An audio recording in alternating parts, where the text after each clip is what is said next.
Welcome to Streams of Income, hosted by best-selling author and entrepreneur Dr. David Powers, where we discuss streams of income, passive income, residual income, and even why there are dinosaurs and zombies in this intro. Fasten your seatbelts and get ready to dive in. All right, looks like it's recording on my end now. All right, welcome everybody to the Streams of Income podcast, and this is a special one because this one's going to be shared to the Coffee Scholar channel as well. And we are here with, as you can see from his background, if you're watching the video version, Ronald Scadina, and he is the coffee guy for EarthFirst Organics, right? Or are you like a separate contractor? Or no, it's actually I'm a co-founder, and they put me on to help with the coffee. I started with them from the beginning, back in December of 2023, and a co-founder, investor, and president of all things coffee at EarthFirst Organics. Yeah, and if you're watching the video version here, I have my bag of Colombia single origin coffee here that I've been drinking. Matter of fact, I've got some right here that I'm drinking for the show, and it's been pretty good. So how did you get involved in, I guess let's cover the company first and then coffee specifically after that. Sure. So I got involved with the guys, a bunch of the guys that are the co-founders of EarthFirst about 4.5, 5 years ago when I was with another company that I had invested in, and I was the senior VP there. A new, an ingredients company by the name of Dairyland/ADM came to me, and we were negotiating creating a probiotic coffee.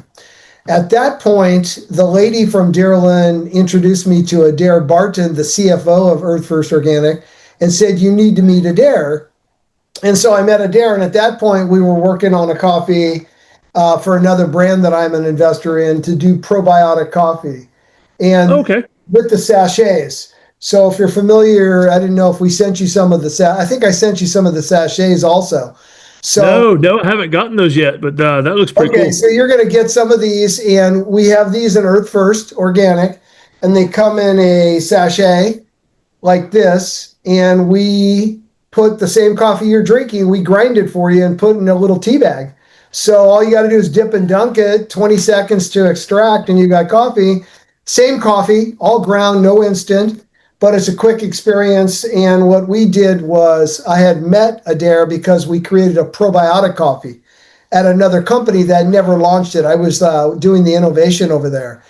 And as we continue to develop our friendship, when the other company I was involved with, when I was let go in that company, actually in December when it was running short of funds, Adair and I with the team came together and said, why don't we create a coffee business within EarthFirst Organic and then do eventually the probiotic coffee and some other things. And my goal was really to do the coffee with mushrooms. So today, as we speak, our coffee that you're drinking is being blended with rock certified mushrooms up in Utah. So within that is awesome. The coffee you're drinking is going to have rock certified mushrooms in it, lion's made, 500 milligrams or a half a gram in every cup of coffee. See, that's amazing because I'm a big fan of mushroom coffee. I won't mention the competitor that I've been drinking theirs for a while, but they've got a focus blend, something along those lines with the lion's mane in it. Love it. And the flavor is amazing. Well, if you like the flavor of this rock coffee you're drinking, we're taking the Rock Columbia Single Origin, which is an 84-point coffee, from a co-op, and we're combining it with rock certified mushrooms. So it'll be the only rock certified coffee with rock certified mushrooms that exists. I haven't seen it. We're creating it. Yeah, that's pretty amazing. I'm looking forward to that. And you guys go through some hoops for the rock certified. I mean, that's not a cheap endeavor or an easy one, I would imagine. No, it's interesting because the CEO, Jason, suggested that we should look into rock coffee. So in early 24, we bought some rock coffee from a company called Sucafina, and it was a very limited quantity out of Nicaragua. We launched our first prototype using a Nicaraguan coffee, and it came out really, really nicely. They weren't going to have a lot of supply of it. And so with the roaster that I partnered with, I asked him to help me source a good quality product that was rock certified. And because more and more companies are looking to do it, but like you said, there are hoops to jump through. There's an organization called ROA, and they certify us as a brand. Our roaster has to be certified, and any of our packaging partners has to be certified as well. So our mushroom blender, the mushrooms have to be rock certified, which they are. The coffee has to be rock certified, and EarthFirst as a brand has to be rock certified. So we went through all those hoops, and as you see on the bag, this coffee is rock certified. Yeah, love seeing that, and it makes a difference. I mean, I know a little more about coffee, I guess, than some people. I mean, certainly not as much as you, but could you tell us real quick, sum up, like I've heard things about fungus and mold and all kinds of stuff in normal coffee that people don't think about. You know, the roaster that I work with is a 40-year-old family roaster, and their coffees have been certified and tested using third-party suppliers that actually do those testings. So I've never had a problem with it. But to your point, I have a friend right now that I speak with every other Tuesday in Australia, and he has a health issue tied to fungus in the roasting and bean process in his factory in Australia. And he's in his early 60s right now and is having trouble breathing. So what you brought up is real. The company that I work with to roast and source our beans for EarthFirst, the coffees have been tested. So we have some of the best quality coffee in the world, period. Oh, yeah. That's why you shouldn't buy cheap coffee. And of course, you know, the stuff you see at the grocery store in those big plastic tubs, you know, don't ever buy that stuff. You need to order some fresh stuff. And unless you're getting into the sachets, just grind it yourself and enjoy the aroma and the process. Well, I think you're going to love this sachet, Dave. And the other thing we did, which is pretty cool, is if you take a look at this cup right here, you'll see that this is a pour over. And what happens with this, it's a little different than the sachet I just showed you, because the pour over, actually you peel the top off, and all you do is, so that you can still be involved in the process, is you pour the water into the actual pour over, and all of a sudden you got a cup of coffee. But the nice thing about this is the water goes right to the coffee, so there's no material in between it, which means the TDS of the coffee is higher, it extracts better, and it's closer to what you're doing at home if you're using a Chemex or a French press, okay? Yeah, that's pretty cool. Yeah, aside from when I'm in a hurry and I use the machine, the Chemex is my favorite way to go. I think it's good. Yeah. So what got you into coffee? Well, so you're going to love this. I was bussing tables at a restaurant while going to college in 1978. And I met a guy there that invited me to go work for his company part-time. I was going to college, bussing tables, and he owned, you're going to love this, he owned a carpet company. Okay, what does carpet have to do with coffee?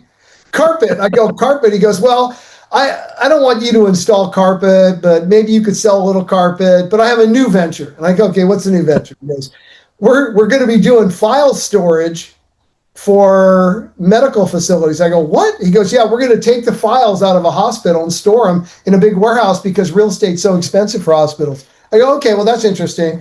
So he hires me as the guy to kind of help sell carpet on part-time and kind of help him launch a new startup called File Safe. So we're going to file storages. Okay, all the way fast forward. A guy comes along. He wants to buy the file storage business. He meets me. He said, hey, can we have lunch? I said, sure. He goes, look, I'm not interested in the business. I'm interested in you.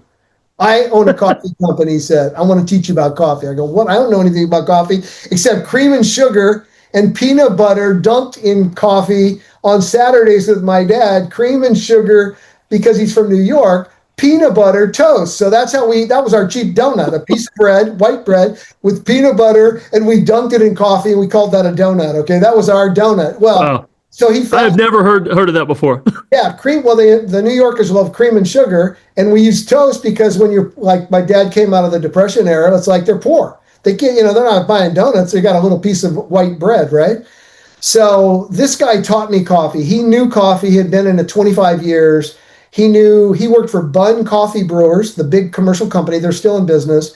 And he was traveling 10 states with his boxer fixing machines for Denny's for Bunn. to keep all the machines brewing coffee 24/7. He taught me about coffee equipment. He taught me about coffee, and we had a coffee service, and I worked for him for 5 years. One of the years when I worked for him, he had a heart attack. When he had the heart attack, I ran the business with his wife who did the bookkeeping. So at 21 years old, I was running a coffee service in Silicon Valley, and we were doing office coffee, which wasn't even heard of back then, where we gave you a free coffee machine if you bought our coffee. And we had MJB, Folgers, Hillsborough Brothers, and Maxwell House coffee. And then we came up with an idea, wait, everybody's got the same coffee, and we're all competing for the same customers. So we created what's called a private label coffee, and we put the name of our company on the bag of coffee. So today you see EarthFirst Organic Coffee. I learned how to do this back in 1980, okay? Put a brand on coffee that I source. So I got to source coffee and create a brand back in 1980.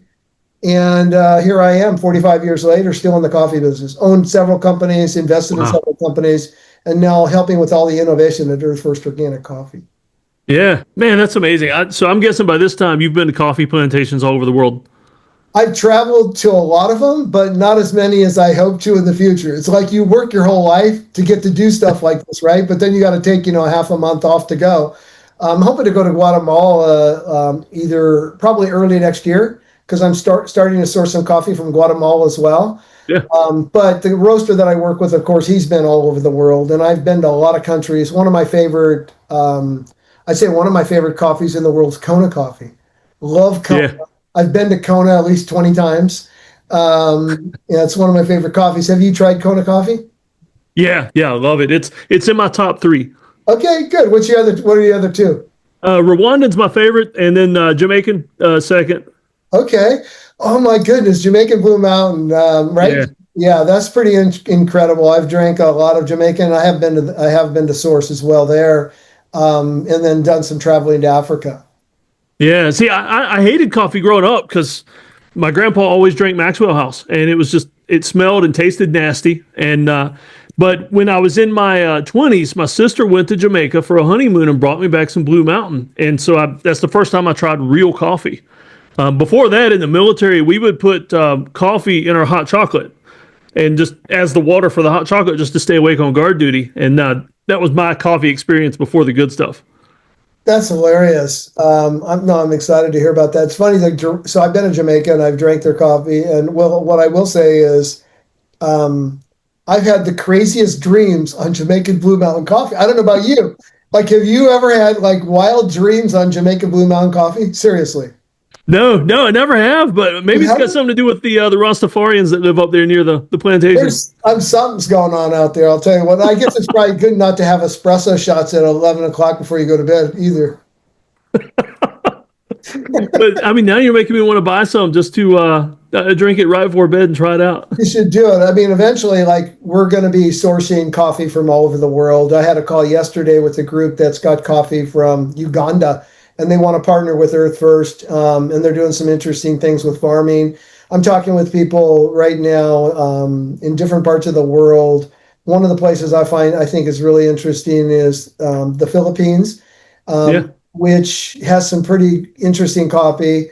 I also love coffee from El Salvador, and with the new government down there, things are happening. They're starting to harvest some good coffee. I know some people that are growing coffee there. So I see a great future for EarthFirst having a variety of coffee from around the world. But right now, this rock certified coffee is becoming more and more in demand. And I was told recently that a large retailer in the U.S. is going to move to 50% of all their coffee needing to be rock, or they're not going to sell. Wow. So we're going to see this incredible trend to having the best farming behind coffee, so that it's the best possible coffee for you and your body. And then with EarthFirst and all of our background in nutrition, taking probiotics, taking the mushrooms, the lion's mane that we're doing now, prebiotics, postbiotics. When you start adding all these fun things, I think people are going to get more value out of their cup of coffee for a very minimal significant increase. You know what I mean? So I think it's not just a caffeine jumpstart. It's like its own supplement. Exactly. And there are a lot of benefits with coffee too. Yeah, man, I love it. Yeah, and the great thing about Kona, I mean, because it's probably still the only American-made coffee, right? or American grown? Well, it's interesting you bring that up. So I'm working right now with a group down in Santa Barbara, and you'll need, of course, California. I'm in California. I'm in Santa Cruz. So California real estate is some of the most expensive real estate in the world. Now, you go south down Santa Barbara and you think about the Santa Barbara coast, there are people there converting farms that were growing avocados to growing coffee. And some of this coffee that they're yielding right now is going to be 3 or 4 or 5 times as expensive as Kona coffee. And it's phenomenal because of the way it's grown in California on that coast with that breeze coming in and off the coastline. Of course, the warmth in Santa Barbara, if you think about it. And I've tasted some of this coffee. So it is American coffee for sure. Yeah, that's pretty cool. It's going to be incredible. So to your point, Kona, Maui, there's a lot of coffee all over the islands, not just Kona. And a lot of it's excellent. Yeah. Yeah, I've always been a kind of a fan of how coffee people nerd out over their own specific things.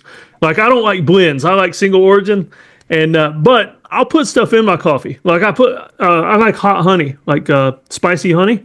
Really? So what do you nerd out about with your coffee? Like, it's interesting you mentioned that. So I love Manuka honey, and the other day I have a beautiful espresso machine on my counter, and I like taking the coffee you're drinking now in whole beans, and I have a commercial grinder on my counter. So I grind it for espresso, and I'll send you some pictures and video of what it looks like. It's some of the most beautiful espresso I've ever made using my espresso machine and grinding the coffee for espresso. So I kind of nerd out using different coffees around the world in an espresso machine, and then combining different kinds of honey. You mentioned, I've never tried the honey you mentioned, but I have Manuka, which I love, from Australia and New Zealand, some of the best honey in the world. And then in Santa Cruz, there's a lot of local honey that's phenomenal. So I like using different kinds of honey, just a little bit of honey with the espresso shots. And then sometimes it's fun to make a cappuccino. I don't do it very often, but it's fun using real milk, believe it or not. Everybody wants to use oat, soy, almond, but once in a while using real milk from the Bay Area in Northern California with real cows and like all organic. It's beautiful. It has this foam that's phenomenal on a cappuccino. So that's one of the ways I do it. But I think the basic way is trying different methods of brewing with the same coffee to see how it yields different, whether it's the sachet, pour over, espresso, drip, Chemex, whatever kind of French press you have. So AeroPress, there's a lot of different ways to brew coffee. Yeah, that's pretty cool. Yeah, the spicy honey, right now I've got I should have it in some Jamaican. It's Scotch bonnet peppers in the honey. And like you drink the coffee and then you catch a bite at the end. It's pretty good. It's pretty interesting. You mentioned honey. So one of our suppliers is from Guatemala. Their farm's a 100-year-old family farm in Guatemala. And now to make more money for the farmers, they're doing honey with flowers from the coffee plant. Yeah. So if you think of the coffee cherry, there's flowers, and the honeybees, they're taking the honey that's created by the honeybees from the coffee trees. And I just got a gallon of it from my partner out of Guatemala, and I've been using the Guatemalan honey from the bees from the coffee flower with coffee, which is like, so that's another one I'm geeking out, right? To your point. Yeah, that sounds interesting. I wonder if there's any caffeine content in the honey itself, just because of the. I don't know. I actually, it's a good question. I'll have to ask. Yeah, that's pretty neat. All right, so we've nerded out about coffee. For the streams of income side of things with the podcast. So what all have you done leading up to this? I mean, you mentioned some of the with the carpet cleaning and the other stuff, but what else have you done in your career that's kind of led you to this point, or just. Or other things that you did that's like, man, I am never doing that again. That's interesting. Well, I got to tell you, laying carpet's not easy. You talk about wear your knees out. Talk about your knees and your back. But I will say this: recently, I pulled some carpet out of my master bedroom just to expose the beautiful hardwood floors, and I can't believe how many tacks go into the hardwood to hold the mat down. I don't think I'll ever do a carpet installation again. I got to go hardwood. So that's something I don't want to do. I've done a lot of landscaping in my lifetime, which I love doing here in my own yard. But my family were farmers, right? So we were in the Bay Area. We were into prunes, cherries. And so I picked a lot of cherries, picked a lot of prunes at a very young age, and have the value of understanding farming. I love it to the point where I value what we do at EarthFirst. At a company called another coffee company, I helped them do about 12 million in revenue in 4 years, and we raised 15 million of investment capital to create a technology that's proprietary with patents in 20 countries right now for that fully compostable packaging. So that was interesting. But I started a small company to do vending and coffee service in the Bay Area, office coffee. And so I had a contract with Coke and Pepsi, and I'll tell you, that's another very hard business, is doing vending and delivering. The coffee was easy, but the sodas and snacks and the trucks involved and the people and the warehousing, very difficult. Yeah. I think the thing I'm excited about the most with EarthFirst is that we're going to have a variety of nutrition product combined with coffee, which is very unique, with some of the best people that have ever done it, right, on the EarthFirst side, on the nutrition, and combining that with the knowledge of taking that product direct to consumers using D2C to get them the best quality products that are available in the world that we're creating for them without them having necessarily to go to a store. Not that some of our products, meaning some of the coffee, might be sold in stores, but that isn't really our first, like you said, revenue stream. I think it's going to be the D2C. And having the right marketing message around the regenerative organic certifications with the coffee and the mushrooms, so that people know they're getting the finest quality product for their body. Oh, yeah. Yeah, and we've not explicitly mentioned it yet, but for everybody listening to this, the EarthFirst vitamins are amazing. I mean, I've taken them for a while, and multivitamins from other companies, like, they would make me sick to my stomach. Like, they were, I had to eat a certain amount of food with them, which, of course, took away the nutritional value of taking the vitamins sometimes. And but these from EarthFirst, I mean, I like them. I've been taking them faithfully, and I'm a real nutrition freak when it comes to using good stuff. And to your point, I don't burp and taste vitamins like I would with other vitamins. Yeah. It seems like they actually don't all come out when you use the restroom. You know what I mean? It's like, no, there's no change from the quality because they're such good quality. And I got to tell you, I've traveled all over the last 2 years, with probably 10, 15 trade shows with thousands and thousands of people, and they've kept me healthy. Yeah. The trade show flu it's a real thing. It is. Yep.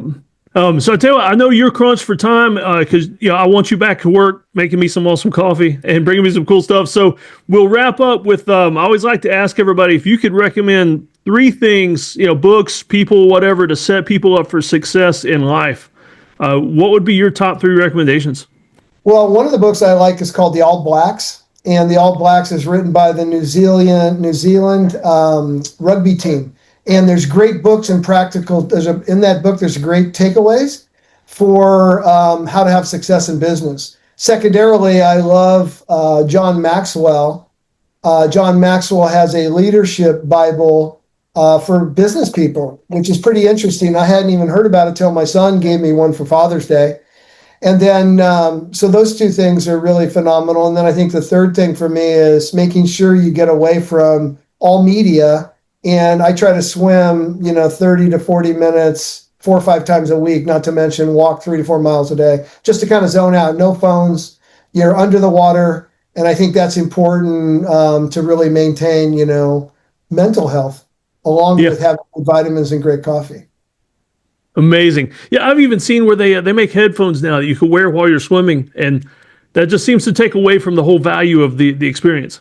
No, I agree with you, but I will say this one lady at the gym wears a snorkel, and I hear her singing. So she's got ear pods in, and she's singing, so she's doing something with her lungs that I'm going, singing's wonderful, right, for our lungs and like our spirit. But this lady, I can hear her when I'm just like doing breaststroke because she's singing through her snorkel. So to your point, I guess there's also there's good and bad with all of it. You know what I mean? But I think the thing without media is better for me when I swim.